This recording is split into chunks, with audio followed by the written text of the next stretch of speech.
નમસ્તે વિદ્યાર્થી મિત્રો, ફરી એકવાર પાછા આપણે સામાજિક વિચારકોના પેપરમાં આગળની ચર્ચા માટે ભેગા થઈએ છીએ. ટીવાયબીએ સોશિયોલોજીમાં જે એક પેપર આવે છે સામાજિક વિચારકો, સોશિયલ થિંકર્સ, એના પ્રારંભિક રૂપે આપણે જે પ્રકરણની ચર્ચા કરી રહ્યા છીએ એ છે સામાજિક વિચારો અને સમાજશાસ્ત્રી વિચારો. Social thought and sociological thoughts બંને વચ્ચે થોડુંક ડિફરન્ટ છે. તો એમાં સૌથી પહેલાં આપણે વાત કરીએ છીએ સામાજિક વિચારોની.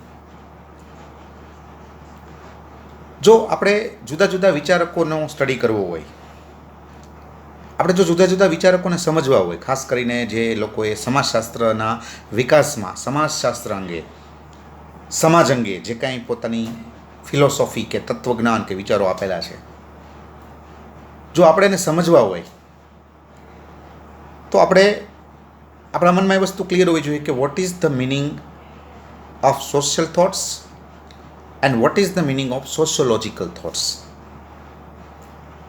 જો પ્રારંભિક આ વસ્તુ આપણે સમજી શકીએ તો પછી આપણે એ લોકોની ફિલોસોફીને સમજવાનો પ્રયત્ન કરી શકીએ. તો એના સંદર્ભમાં આપણું જે પહેલું પ્રકરણ છે અને એમાંનો જે બેઝિક કહી શકાય એવો જે આખો ટોપિક છે એને આપણે અહીંયા ચર્ચા કરીએ છીએ. લાસ્ટ ટાઈમ આપણે વાત કરી સામાજિક વિચારોના લક્ષણો, આપણે લાસ્ટ ટાઈમ આપણે એની વાત કરી. આજે એમાં થોડુંક આગળ વધશું. સામાજિક વિચારોનું ઉદ્ભવ ક્યાં? સામાજિક વિચારો ક્યાંથી આવે છે? આપણે ક્યારેક કોઈ બાબત ઉપર ચિંતન કરીએ છીએ, આપણે કોઈ બાબત ઉપર ક્યારે આપણે વિચાર કરીએ છીએ, બહુ સાદી વાત. તો એના સંદર્ભમાં આપણે લાસ્ટ ટાઈમ એનું પહેલું જે લક્ષણ હતું એ ચર્ચા કરી કે ભાઈ જ્યારે સંકટકાળ આવે, મુશ્કેલી આવે, કાંઈ સમસ્યા ઊભી થાય ત્યારે આપણે એના વિશે વિચારીએ છીએ.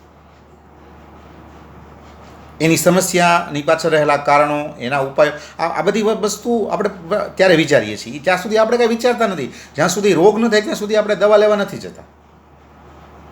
ઇન શોર્ટ, તો આપણે પાયાનું જે લક્ષણ હતું એ આપણે એની ચર્ચા કરેલી કે ભાઈ સંકટકાળ જે છે એ સામાજિક વિચારોનું ઉદ્ગમ સ્થાન છે, ઓરિજિન છે. પછી આપણે બીજા એક લક્ષણની પણ વાત કરી કે ભાઈ આપણે જેમ જેમ અનુભવમાંથી પસાર થઈએ છીએ એમ એમ સામાજિક વિચારોનો પ્રારંભ થાય છે. આપણે જેમ જેમ વિચારતા જઈએ, જેમ જેમ આપણે અનુભવ કરતા જઈએ, જેમ જેમ આપણે ઓબ્ઝર્વેશન કરતા જઈએ, નિરીક્ષણ કરતા જઈએ, એમ એમ આપણા મનમાં વિચારો ઊભા થાય છે. એમ એમ આપણે કંઈક વિચારીએ છીએ, ચિંતન કરીએ છીએ. તો સામાજિક વિચારો છે એનો પ્રારંભ અનુભવ અને નિરીક્ષણમાંથી થાય છે. આપણે કંઈક જોઈએ, તમને મેં ગાંધીજીની વાત કરેલી કે ગાંધીજીને રિયલાઇઝ ક્યારે થયું? કપડાં, ગાંધીજી આખા જીવન દરમિયાન એક જ કપડું પહેર્યું, બરાબર? એ કંઈ બહુ સૂટેડ બૂટેડ ક્યાંય જોવા નથી મળ્યા, એ સામાન્ય વસ્ત્રોમાં પણ જોવા નથી મળ્યા. એણે એક જ એવું કાપડથી એ હંમેશા તમને જોવા મળ્યા. તો એની પાછળ એક જાતનું ઓબ્ઝર્વેશન છે, એક એક્સપિરિયન્સ છે કે એ કંઈક જોવે છે, કંઈક અનુભવમાંથી પસાર થાય છે અને એના મનમાં વિચાર આવે છે અને એને પછી એ ફોલો કરે છે. તો ગાંધીવાદી જે સમાજ છે એમાં એ વસ્તુ જેને કહેવાય કે તમે જોઈ શકો છો કે એક વિચાર તરીકે એને સ્વીકારવામાં આવ્યું, ફિલોસોફી ઓફ ગાંધીજી. ભલે એ કાપડના સંદર્ભમાં હતી પણ it is related with the society, સમાજ સાથે સંકળાયેલી આખી વાત હતી. તો એની આપણે પણ લાસ્ટ ઓલામાં વાત કરી. હવે આજે આપણે કેટલીક આગળ વાત કરશું આ સંદર્ભમાં કે what does it mean by social thoughts. સામાજિક વિચારો શું છે, એ કઈ રીતે ઊભા થાય છે, શું છે, આ બધી બાબતોની આપણે ચર્ચા કરશું. હવે આજનો આપણો એના સંદર્ભમાં આગળનો જે ટોપિક છે એ છે સામાજિક વિચારો લોકપ્રિય હોય છે.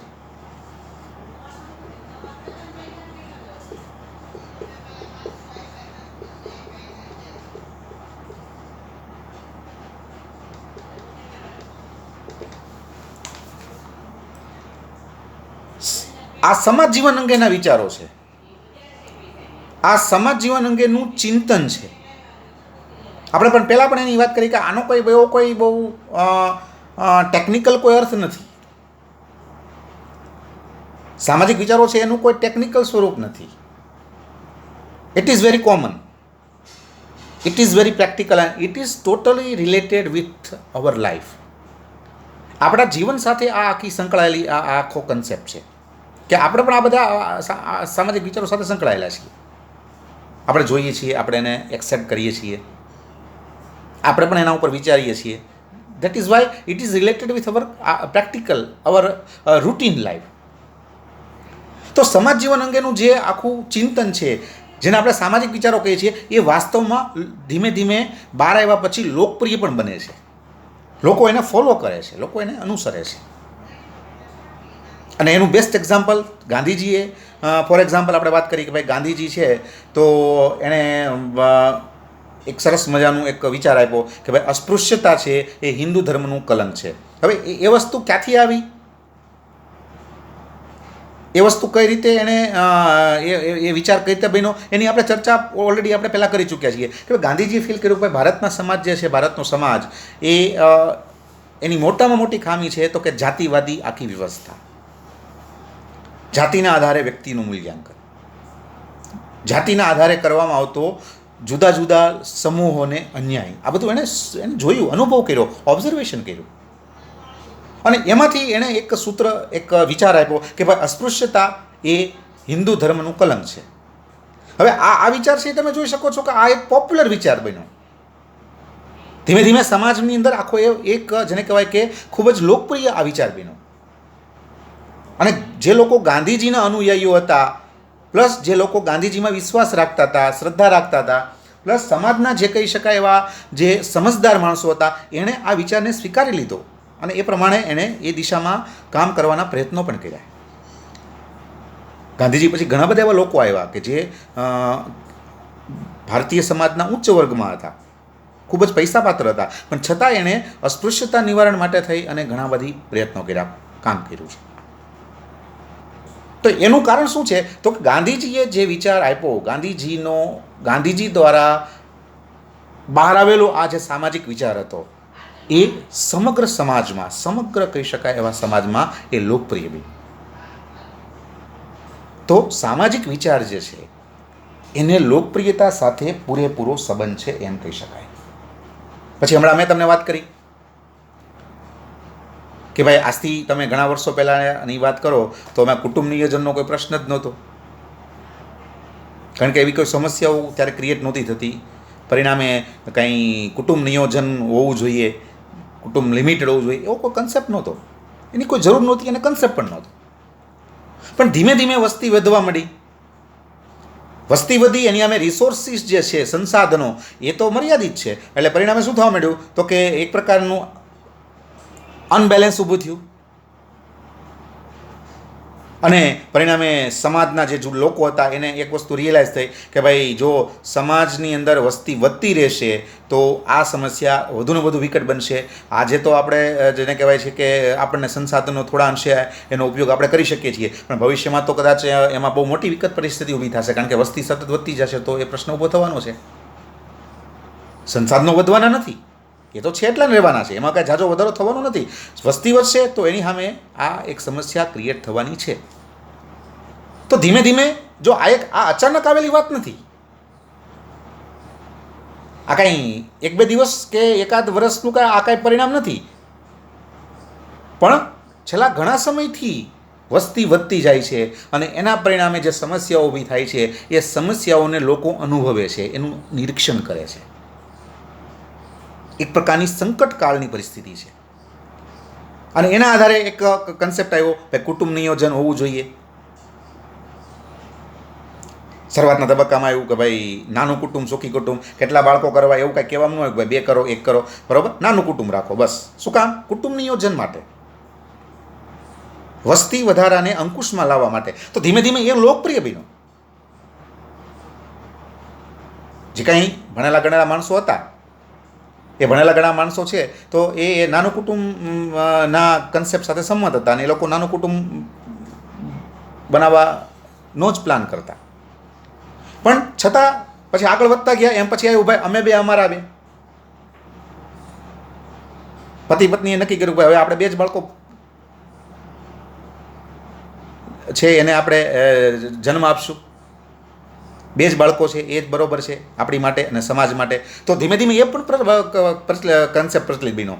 સમગ્ર સમાજમાં જે લોકો ભણેલા ગણેલા હતા, ખાસ કરીને સમજદાર હતા, જે લોકો થોડુંક વિચારી શકતા હતા, એ લોકો એને સ્વીકારી લીધું. આજ તમે જોઈ શકો છો કે મોટાભાગના ફેમિલીઓ છે. મેં તો એક સર્ચ કરેલું છે, ઇટ ઇઝ માય પર્સનલ સર્વે, કે મોટાભાગના જે ફેમિલીઓ છે એને બે સંતાનો જ છે, મોટાભાગના. અને પછી હવેનો જે લેટેસ્ટ કન્સેપ્ટ છે અમે બે અમારું એક. તો એવા પણ હું હવે અત્યારના કેટલાક ફેમિલી જોઉં છું કે પતિ પત્ની એક જ બાળક કરે છે, બે બાળકોનો પણ હવે વિચાર કરતા નથી. અમે બે અમારું એક, એ કન્સેપ્ટ આજે ધીમે ધીમે પ્રચલિત બની રહ્યો છે. તો આ જે આખો કન્સેપ્ટ છે એને લોકપ્રિયતા સાથે સંબંધ છે. સામાજિક વિચાર હંમેશા લોકપ્રિય થતા હોય છે.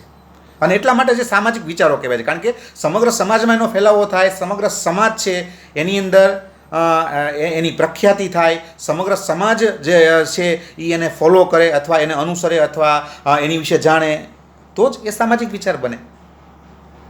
તો સામાજિક વિચાર એ સંપૂર્ણપણે જોવા જઈએ તો લોકપ્રિયતા સાથે સંબંધ ધરાવે છે. એટલે કે આપણે એમ કહી શકીએ કે સામાજિક વિચારો હંમેશા લોકપ્રિય હોય છે, લોકોને પસંદ પડતા હોય છે, લોકો એને પસંદ કરતા હોય છે, લોકો એમાં માનતા હોય છે કે યસ આ બરોબર વાત છે. આજથી આપણે ઘણા વર્ષો પહેલાં જોઈએ તો પાણીનો કાંઈ પ્રશ્ન નહોતો, કારણ કે વરસાદ એટલો થતો, પોલ્યુશન પણ નહોતું, માનવ સમાજ પણ લિમિટેડ હતો. તો એનું ફળ શું હતું? તો કંઈક ત્યારે એવું ક્યાંય તમને સૂત્ર જોવા ન મળતું, કે કોઈ એવું ન બોલતું ભાઈ પાણીને બચાવો, પાણી તમને બચાવશે, એવું કોઈ ક્યાંય જોવા ન મળતું, ક્યાંય નહીં. પણ તાજેતરના વર્ષોમાં તમને આ સૂત્ર જોવા મળે છે, તમને આ પ્રકારનો વિચાર જોવા મળે છે, અને લોકો પણ આને અનુસરે છે કે પાણીને બચાવો, પાણી તમને બચાવશે. કારણ કે પાણીનું જે રિસોર્સ છે, સંસાધન છે, સ્ત્રોત છે, એ લિમિટેડ છે. આપણે સતત એનો બગાડ કરતા રહીશું તો પછી પાણી છે એ પાણી પછી નો સંગ્રહ છે ઓછો થઈ જશે, અને એની જે કાંઈ ખરાબ પરિણામો છે એ માનવ સમાજે જ ભોગવવા પડશે. તો water is the important natural resource and it should be saved. એનો બચાવ થવો જોઈએ. તો એ વિચાર તમે જોઈ શકો આજે લોકપ્રિય છે. આજે પણ તમે કોઈ કુટુંબમાં, મેં તો ઘણી વાર જોઉં છું, કોઈ કુટુંબમાં એક હમણાં ઘરે હું ગયો તો એક બાળક હતું, એને નળ ચાલુ કરીને હાથ ધોયા અને પછી એ ભાગી ગયું. તો ઘરના સભ્ય જે હતા એના વાઈફ હતા, એને તરત છોકરાને બોલાવ્યો, અહીંયા આવો. છોકરો મોટો હતો, એ અહીંયા આવો, આ શું છે? પછી પાણી નહીં હોય ને તો પછી ખોટી રાડારાડી તું જ કરવાનો છો, બંધ કર, પાણીનો બગાડ કરમાં. જો આ સામાજિક વિચાર પ્રચલિત છે, લોકપ્રિય છે, એનું એક સામાન્ય એક્ઝામ્પલ છે.